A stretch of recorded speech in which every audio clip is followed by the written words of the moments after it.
매력덩어리 쭈쭈쌤과 함께하는 대학 입시 바로 알기. 안녕하세요. 옥빛고등학교 수학교사 유원주입니다.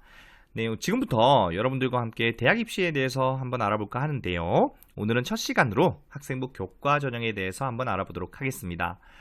먼저 대입 전형의 계획을 보시면요. 우리나라는 4년 예고제를 하고 있거든요. 그래서 여러분들 중학교 3학년 11월 말까지는 정부에서 여러분들의 대입 정책을 발표를 합니다. 그리고 대학교육협의회에서는 여러분들의 대입 전형 기본사항을 고등학교 1학년 8월 말까지는 발표를 하고요. 각 대학별로 대입 전형 시행 계획은 고등학교 2학년 4월 말까지 발표를 합니다.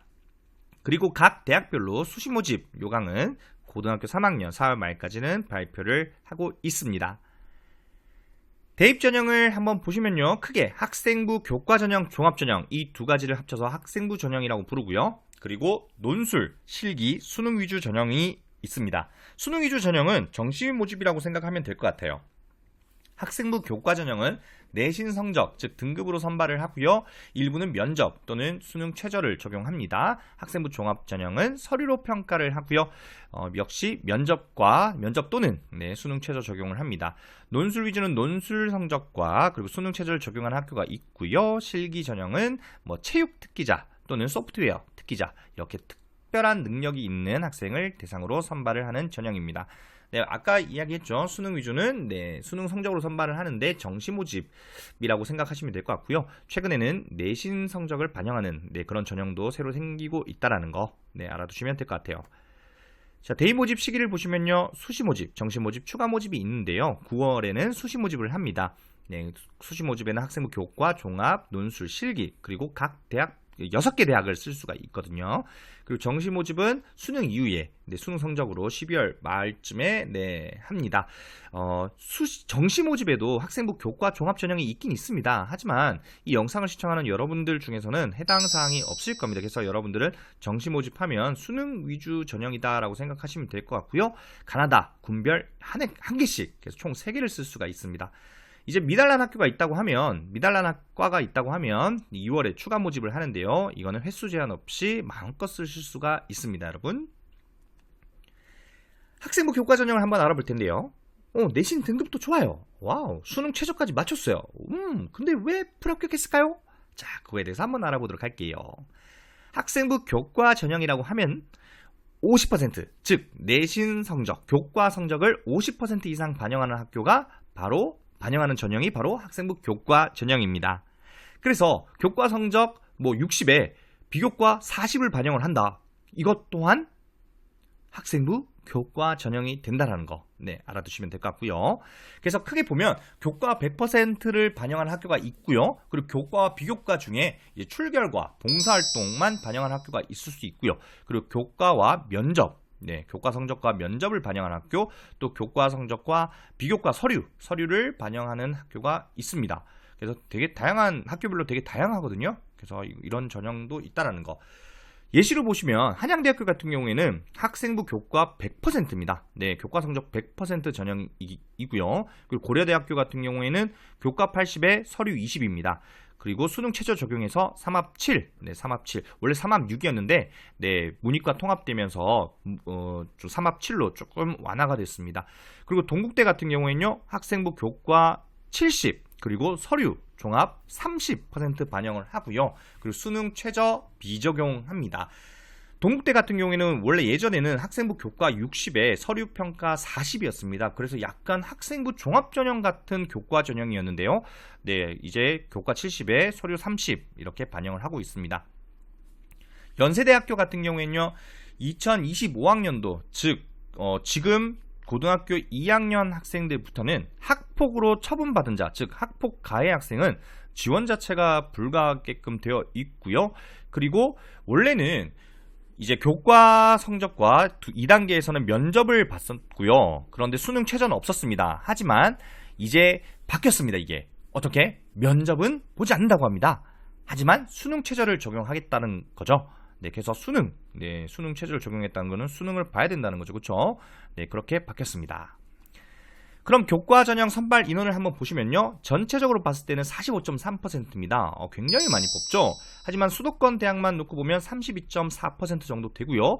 그리고 서울 소재 주요 15개 대학만 보면 약 10.9% 정도 되는 것 같습니다. 네, 그리고 서울 소재 주요 15개 대학에서 학생부 교과 전형으로 지원한다 그러면 반드시 학교장 추천을 받아야 돼요. 학교장 추천 없이 내 맘대로 학생부 교과 전형을 쓸 수는 없습니다. 서울 소재 15개 대학은요. 그리고 또한 서울 소재 15개 대학은 영재학교나 특성화 고등학교 출신 학생들은 지원할 수가 없습니다. 네, 그래서 그런 것도 좀 알아두면 좋을 것 같아요.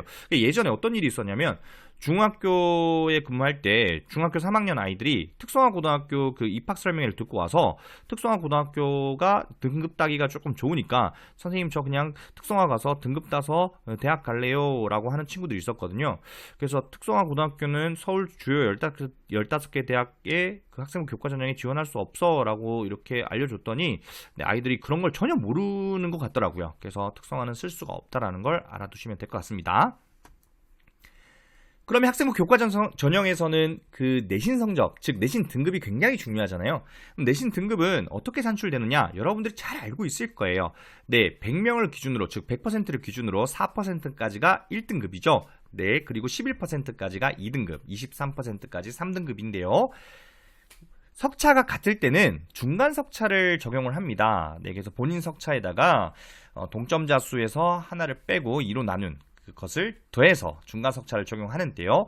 예를 들어서 만약에 그러니까 우리 이번 옥빛고등학교 중간고사 물론 내신 등급은 중간고사만 가지고 하는 게 아니라 중간고사, 기말고사 그리고 수행평가까지 다 합쳐서 등급을 산출을 하지만 네, 그냥 중간고사만 놓고 그냥 예시를 들어서 설명을 할게요.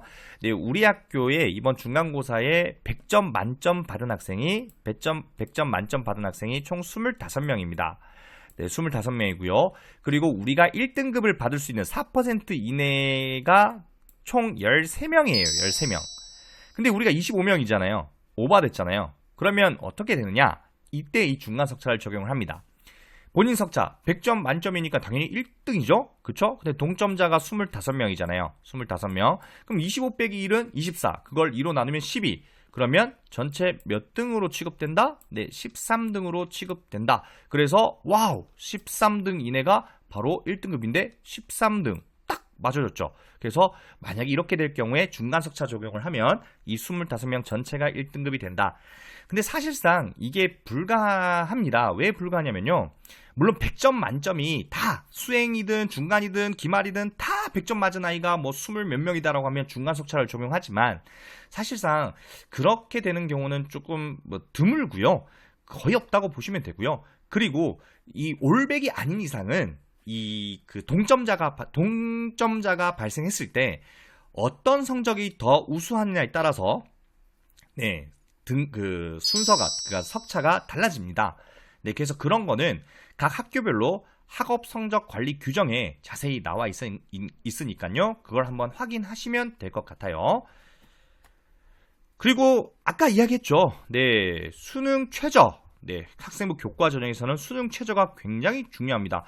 특히 인서울 주요 15개 대학에서 수능 최저를 반영하지 않는 학교는 거의 없습니다. 네, 그래서 수능 최저를 좀 중요하게 생각을 해야 될 것 같고요. 학생부 교과 전형 특성상 이 타 전형에 비해서 경쟁률이 좀 낮으나 합격 등급 컷은 높게 형성이 됩니다. 왜냐면 그 전년도의 입시 결과가 그 눈에 보이잖아요. 그러니까 그 결과에 맞춰서 네, 지원을 하겠죠. 그렇죠? 그러면은 당연히 등급 컷이 높아지겠죠. 그렇죠? 그리고 중복 합격자가 많습니다. 학생부 종합 전형으로는 조금 높은 학교를 쓰고 학생부 교과 전형으로는 비슷비슷한 학교를 쓰니까 학생부 종합 전형에서 합격을 하게 되면 중복 합격이 되면서 결국에는 당연히 높은 학교로 가겠죠. 그러면 학생부 교과 전형에서 이제 그 추가 합격, 네, 추가 합격자가 많이 발생을 하죠. 또한 네, 수능 최저든 이런 걸 못 맞춰가지고 네, 정시로 2월되는 즉 수시 모집에서 인원을 못 채워서 정시로 2월되는 비율이 상대적으로 좀 높은 편입니다. 왜냐하면 수능 최저 맞추는 게 결코 쉽진 않거든요. 학생부 교과 성적을 분석하는 방법은요 되게 다양한데요. 예시를 먼저 고려대학교를 들어줄게요. 고려대학교를 같은 경우에 교과 평균 등급 점수로 산출을 합니다.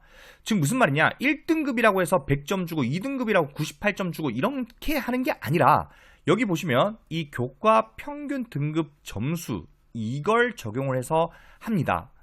네, 물론 이 계산은 여러분들이 직접 할 필요가 없어요. 왜? 나중에 그 어떤 프로그램에 여러분들 등급을 다 올리면요 알아서 계산을 해줍니다. 하지만 단순하게 이렇게 1등급이라고 100점 이런 식으로 하지 않는다라는 거 네, 알아두시고요.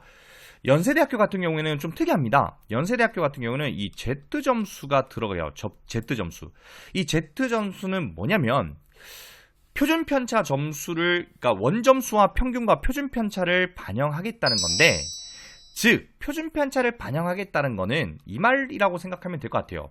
예를 들면 똑같은 1등급이라도 잘하는 학생들이 모여있는 학교에서 1등급하고 잘하는 아이들은 잘하지만 못하는 아이들은 겁내 못하는 그런 학교에서 1등급하고 똑같이 취급을 안 하겠다라고 보시면 될 것 같습니다.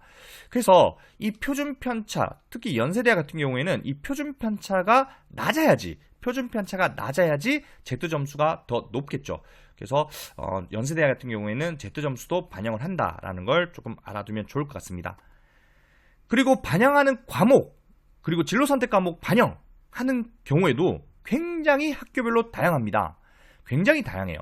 그리고 서강대 같은 경우에는 지금 올해까지는, 작년까지는 국수형 사과한 이렇게만 반영을 했지만 이제는 전 과목 다 반영을 한다 그러고요. 그리고 한국외국어대학교 같은 경우에도 이 진로 선택 과목은 미반영했지만 지금까지는 이제부터는 반영을 한다고 합니다.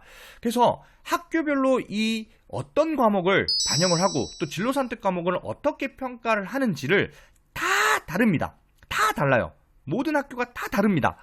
그렇기 때문에 오늘 여러분들에게 말하고 싶은 핵심은 여러분들이 희망하는 대학, 여러분들이 가고 싶은 대학, 그 대학의 입시 계획 및 요강 정도는 좀 파악을 하자. 그것이 오늘 여러분들에게 말씀드리고 싶은 핵심입니다.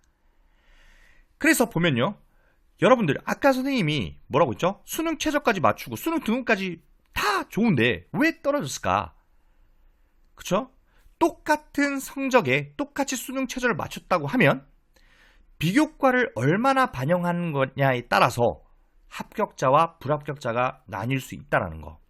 그래서 그것을 모르고 그냥 냈다 공부만 하고 비교과는 아무것도 안 챙겼다가는 나중에 3학년 돼서 큰일 난다는 거. 그래서 여러분들이 희망하는 대학에서 어떻게 교과 성적과 비교과를 몇 프로 정도 반영하는지, 그리고 면접은 보는지, 그리고 수능 최저는 적용을 하는지, 이 정도는 파악을 하자. 그게 핵심입니다. 그럼 다음 시간에는 학생부 종합전형에 대해서 한번 알아보도록 하겠습니다. 여러분, 다음 시간에 만나요.